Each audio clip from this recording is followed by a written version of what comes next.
Shalom saudara-saudara, kita bertemu kembali saat ini. Mari bersama sebelum kita merenungkan firman Tuhan, mari bersama berdoa. Bapa Surgawi, kami menghadap kepadamu dengan rasa syukur karena Engkau masih berkenan memakai hidup kami dan memelihara kehidupan kami. Saat ini bersama keluarga, kami akan bersama-sama mendengar dan kami ingin merenungkan serta melakukan firman-Mu. Tolonglah Tuhan hadir di hati kami, sempurnakan sehingga kami layak disebut anak Allah, dan kami percaya Engkau sudah hadir dan berkenan untuk memampukan kami melakukan firman. Bapa, berfirmanlah, kami siap mendengar dan melakukan dalam hidup kami. Amin. Saudaraku yang kasih, mari bersama kita membuka Alkitab kita yang terambil dari Yohanes 20 ayat yang ke-24 sampai 29. Yang demikian bunyinya. Yesus menampakkan diri kepada Thomas. Tetapi Thomas, seorang dari ke-12 murid itu yang disebut Didimus, tidak ada bersama-sama mereka ketika Yesus datang ke situ. Maka kata murid-murid yang lain itu kepadanya, "Kami telah melihat Tuhan." Tetapi Thomas berkata kepada mereka, Sebelum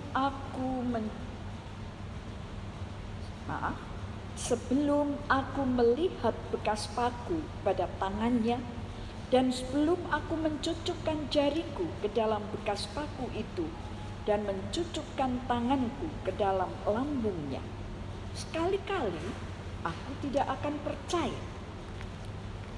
8 hari kemudian, murid-murid Yesus berada kembali dalam rumah itu, dan Thomas bersama-sama dengan mereka. Sementara pintu-pintu terkunci, Yesus datang dan ia berdiri di tengah-tengah mereka dan berkata, "Damai sejahtera bagi kamu." Kemudian ia berkata kepada Thomas, "Taruhlah jarimu di sini dan lihatlah tanganku. Ulurkanlah tanganmu dan cucukkan ke dalam lambungku. Dan jangan engkau tidak percaya lagi, melainkan percayalah." Thomas menjawab dia, "Ya Tuhanku dan Allahku."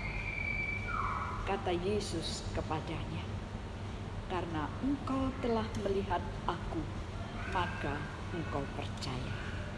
Berbahagialah mereka yang tidak melihat namun percaya."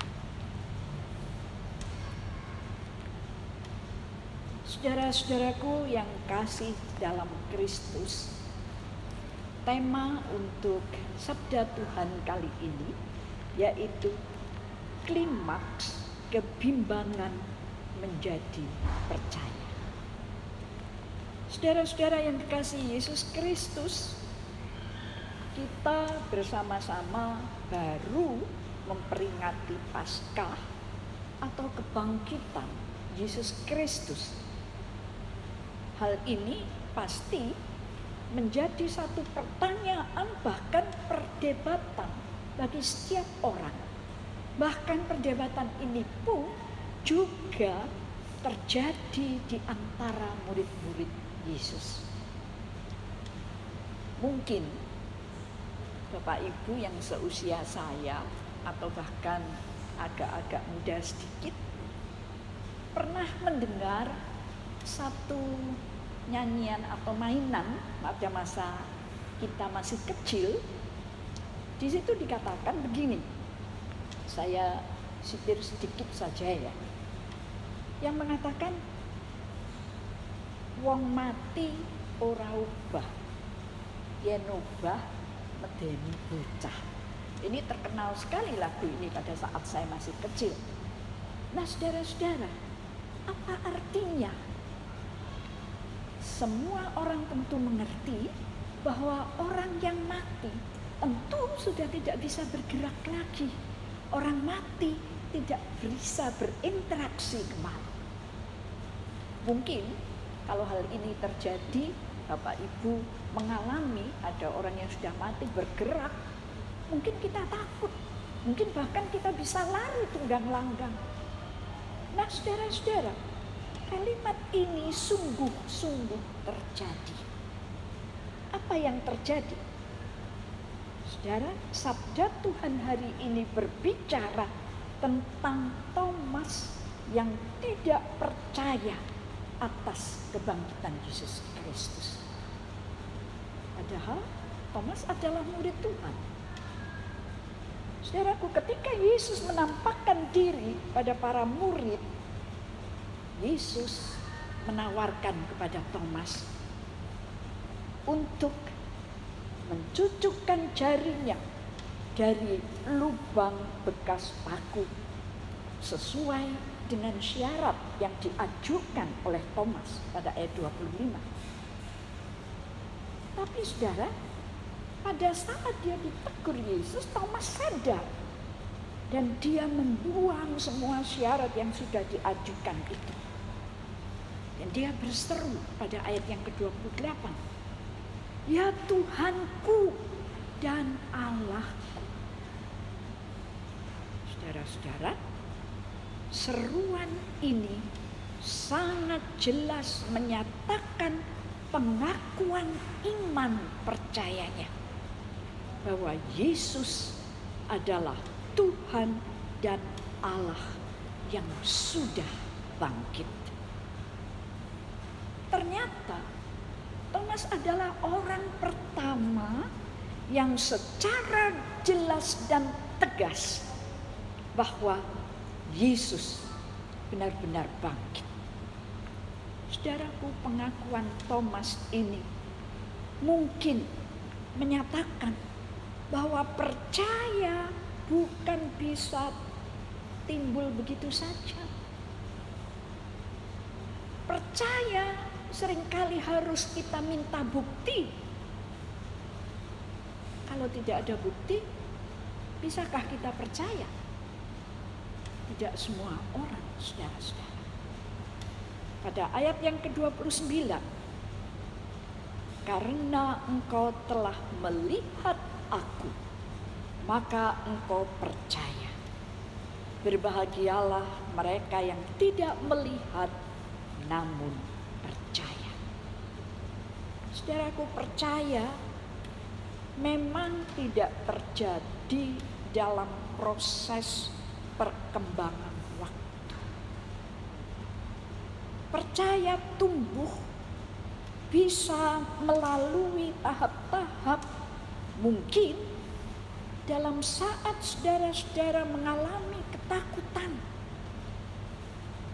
mungkin pada saat saudara mengalami kebimbangan, kegelisahan, disitulah suatu proses untuk mau bertanya dan belajar. Betulkah orang percaya itu mudah?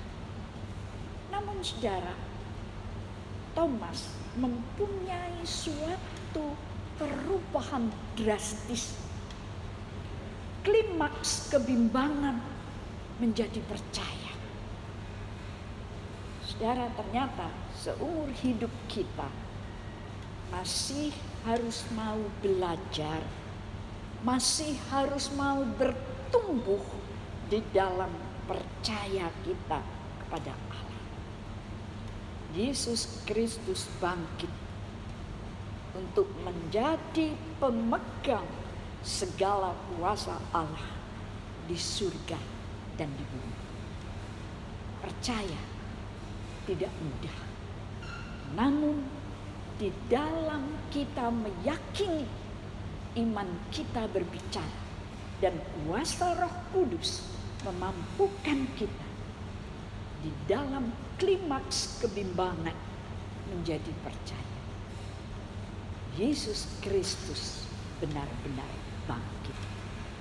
Percayalah, Dia ada, hidup dan bangkit untuk saudara dan saya.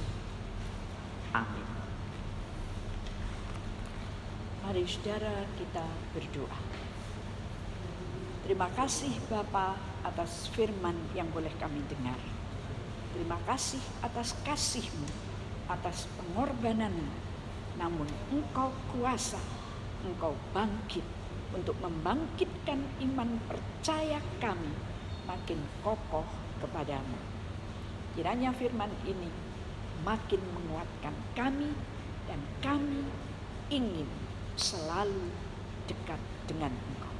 Kami percaya Engkau hidup, ada, dan memberikan kepada kami pengampunan dosa. Terima kasih atas kasih-Mu. Kami serahkan hidup kami seutuhnya dalam genggaman kuasa tangan-Mu. Dalam nama Bapa, Putra, dan Roh Kudus, kami berdoa. Amin.